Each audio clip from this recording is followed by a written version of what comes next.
Okay, thank you for that. Can I jump in? Yeah, please. So just to clarify, Dr. Chant, you were saying there were meetings on the 26th and the 27th. Is that of December? Yes. So you must have been concerned if you were convening meetings on a public holiday? I think of course we were concerned and all actions were being taken, but as I indicated, a lot of the decision points were being, like there was decisions at every point around clinical decisions that needed to be made about what was in the best interest of the patients, issues such as should we immediately close down the ward, and that was considered the fact that construction had been ceased, the fact that there'd been additional mitigants immediately put in place. And then that was reassessed, balancing where else they could be relocated to and what would be the appropriate communication. Yep. So there was lots of decisions being made, and it was important that we kept regularly throughout. Is it common to have meetings on Boxing Day? It is common to have for us, meetings. yes. It It is was on the for us. 27th. Sorry, Okay. Dr. Chan, sorry to correct Yeah. you, just to say that the meetings were on the 24th, 27th, 29th and 6th of February, so Okay. it wasn't actually on So, Boxing so Day. the it was 29th day of December, then nothing till the 6th of February. That's Yes. correct. Could Great. I just add, Yeah. Ms. Cutter, if I may, Yeah. it's also common practice for us. Look, we're a health system, we operate 365 days of the year, so public holidays and weekends Can I mean just say nothing. we're very grateful that Yeah. that happens. Really genuinely mean nothing to us because that's the nature of the business that we're in. I think what's also very common for us is that once an issue is identified and there are a series of actions associated with that issue, that then there are meetings that then occur to make sure that the actions that have been determined have in fact been put in place. So it's not uncommon for that sort of cadence of meetings to occur in our system. And just a quick question, the construction shutdown, that was a permanent shutdown or that was a Christmas period shutdown? So it was a Christmas period shutdown, which was the context, and that fact that it was shut down was recognised as a factor that meant that the air testing that was conducted there would not be representative of when the construction was reignited. So that was why there was a series of a period of time, I think it was about 5 days or a week, that was allowed when the construction occurred to support the testing in a more real life environment in terms of construction occurring, and that was to validate it. And then there was a meeting held where all the information was presented back of the air modelling, where the expert panel concluded that the facility was safe to be reused. And the construction has recommenced? Yes. And it's Construction currently ongoing? Yeah, the construction shutdown period is consistent across our entire program. Oh no, I'm just thinking about the transplant. I'm not. Yeah. The that's- shutdown and the startup again was entirely as planned. There wasn't an impact on that planned. So it wasn't shut down to deal with No. the IFI? No. Oh, okay, thank you. Okay. Do you have any others on that? We'll go back to the opposition. Thank you. Ms. Gulander, if I could ask you a couple of questions. And I confess I am not an expert at building materials or hoarding, so I have taken some advice from some people who are. And with respect to the issue of how the patients were protected with the hoarding that you said had been erected, I understand from people who I've consulted, their advice to me is that complete sealing off of a hospital to stop outside air getting inside is unrealistic. The cladding is most often used to prevent inside air from getting out. Can you comment on the type of cladding and whether it is realistic to seal off the hospital from outside air getting in? Yeah, it's not completely realistic to seal off somewhere because doors need to open and close for people to get in and out. Yes. In relation to what the purpose of the hoarding is, in this instance it was hoarding to protect from the outside environment into that ward. There are different types of hoarding that can be used as well, and sometimes depending on the sort of type of environment, then different materials might be used. In this instance, there was a sort of plastic sheeting hoarding that when we realised that there were some concerns in relation to it, was replaced with some solid plastic cladding. There's also a sort of secondary point with a door behind that, so there's a couple of layers to access up to where the ward is. It isn't, though, to the second part of your comment, hoarding intended to stop inside air going out. It really was for the protection of And it was realistic that it could be a seal that would stop outside in that air from going in. location. In that location, but it doesn't stop outside air from coming in. The doors in and out of a ward. There's obviously practices that go with that. There's an operational component to this where you can't, you mitigate as much risk as you can, but realistically, it also relies on the operational procedures and people closing doors behind them and that sort of thing. Right, okay. And I also wonder if you could give me any information about whether there was increased maintenance of the hospital's HVAC system when there was a known issue.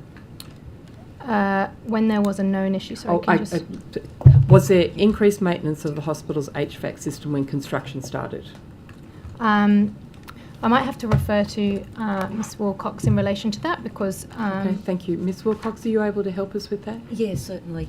So, yes, there had been some preliminary work done earlier in December to check the filters and check the airflow in the ward. Sorry if I can take you back. Yes. So, when did construction start? 2023. 2023. And Yep. was increased maintenance of the HVAC system begun in 2023? We have annual inspections across all of our wards in terms of their plant and their air handling equipment. Yes. And every 3 months those things are serviced, and if there are any issues, obviously they're escalated, and our local engineering team attended. And given we had a transplant ward next to a construction site, was additional maintenance of the HVAC system undertaken? Not required, as to the best of my knowledge. That was our routine servicing and looking after our equipment and attending to all the normal practices in the transplant ward, which is on a dedicated air system.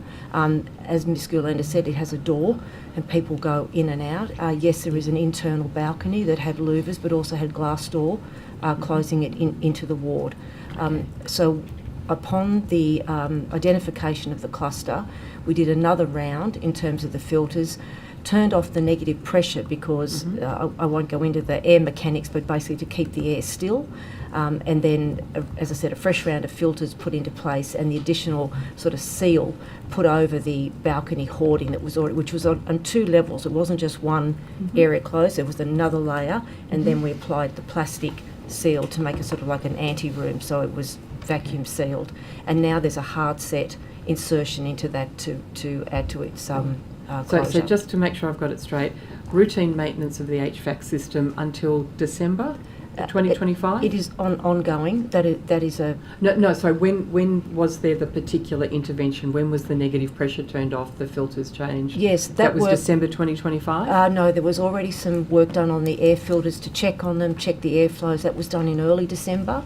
Right. And then subsequent to the expert advisory panel meeting on the 24th, we then went about replacing all the filters just to be abundance of caution around all of this.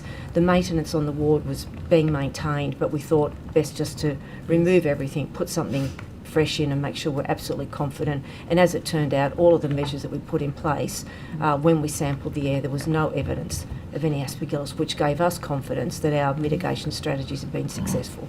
And just so I understand, because this is not my field, No. when I hear you say that now there is in place like a vacuum seal, that in my head says that there's like a spaceship chamber. Is that what's happening? Now there's like a vacuum area you walk through? Now it's a hard set wall in there, so the plastic parts have been removed because as a normal part of the construction, the plan was always to put a hard set wall into where the balcony was so they can abut the new hospital redevelopment against that wall. So the ward is permanently closed at the moment. Okay. But the plastic seal was an additional measure we did, just in abundance of caution around the hoard enclosure. Sorry, the ward is permanently closed. Where are the transplant patients now? Sorry, the wall. Pardon The me. wall, sorry, thank you. My No, language. sorry, The wall, not the ward. The ward is open. Yes. The wall is permanently closed. Okay. My apologies. And that was done as a protective measure, or that was done because it was on the plan for the redevelopment? It was on the plan. Right. Yeah. Okay. Thank you very much. Thank you. I've got a couple of questions for Dr. Morgan now, I think. So, Dr. Morgan, can you tell me how many ambulance stations have been opened since June 2022? How many ambulance stations? Yeah, have how many been new ambulance stations have we open? had since June 2022? I might actually ask my health infrastructure colleague whether she's got a particular... Look, I'm happy. I might was need to trying take it to on direct Take it this. on notice. Yeah. Yeah.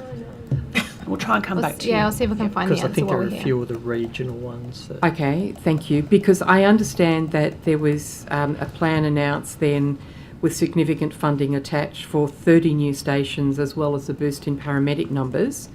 Can you tell me how many extra paramedics have been employed since 2022? yes, I can. Could I just ask Mrs. Carter just to clarify when in 2022 are you referring June to? 2022. June 2022. Thank you. Okay, so in the first year was 957. Mm-hmm. In financial year 24 was 383. That included 125 of the rural 500. Yep. And in FY25, 327. Mm-hmm. And we're projecting this year by June 30 for 332 additional. Okay. And are we keeping all of those paramedics, or is there an attrition rate? That takes account of the attrition rate. So we do, what's the? So this is net growth. that's net growth. Great. Okay. We're doing well. It's fantastic. Thank you.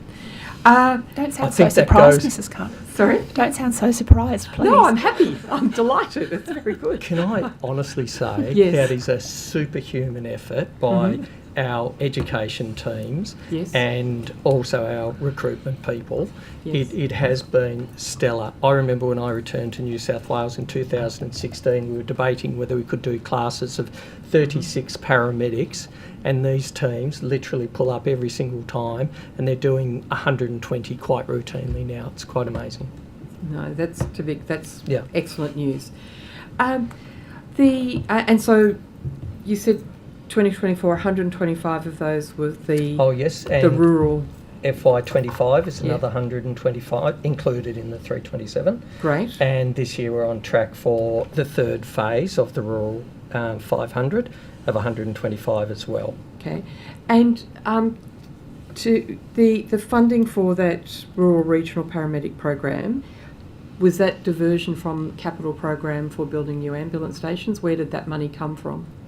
They all the rural 500 have basically gone into existing ambulance stations. No, I'm sorry, but to fund those positions. Oh no, the capital is completely separate Okay. to our operational ongoing funding. Yeah. So if I was told that there was a $120 million budget cut in the New South Ambulance Service in 2026, that can you This comment year? on that? Well, on any year, I wonder whether No, that we you saw- haven't had a $120 million budget cut. I Okay. don't know Can where I that just ask, sorry, would come Yeah, from. please. related to Go that, for it. the allocation for the 500 extra paramedics, so I think it was about just shy of $439 million was the commitment. Does that money go to, is that sort of employing the actual paramedics? Is there a capital works? Is there vehicles with that? What's the Yeah. breakdown of that 439? Yeah. So part of that was operational expenditure, so recurrent salaries for the 500, and another part was for fleet and equipment. But largely we've targeted towards where we've had historical overnight on call to retire that because it's really fatiguing. And so we largely had sufficient fleet, which was a significant reprieve for us because we were able to put the staff out there. The remainder of the capital is for doing largely minor works around, for example, when we've gone from a staff of 5 in one location to 12. And so, we've replaced kitchens and, Okay. that Are you sort of able to thing. provide, and I'm happy for it to be on notice, of that 439, a breakdown of those three categories and the funding allocations to sort of staffing costs, capital works and vehicles? Yes, I think so. Okay, thank you. I think it's also worth noting, and Mr. D'Amato might correct me here if I've got this wrong, but over the last about 14 years, the ambulance budget's increased by 170%. So it's had a substantial increase over time. Great, thank you. And so we've got new paramedics, which is fantastic. How are we going with the bottleneck of unloading? That's probably not the right word. With bringing patients urgently to a hospital and then having that transition from ambulance to hospital happening in a timely fashion. That's one for Mr. Daly. Mr. Daly, this is your opportunity to shine. Transfer of care is the Yes, formal yes, term.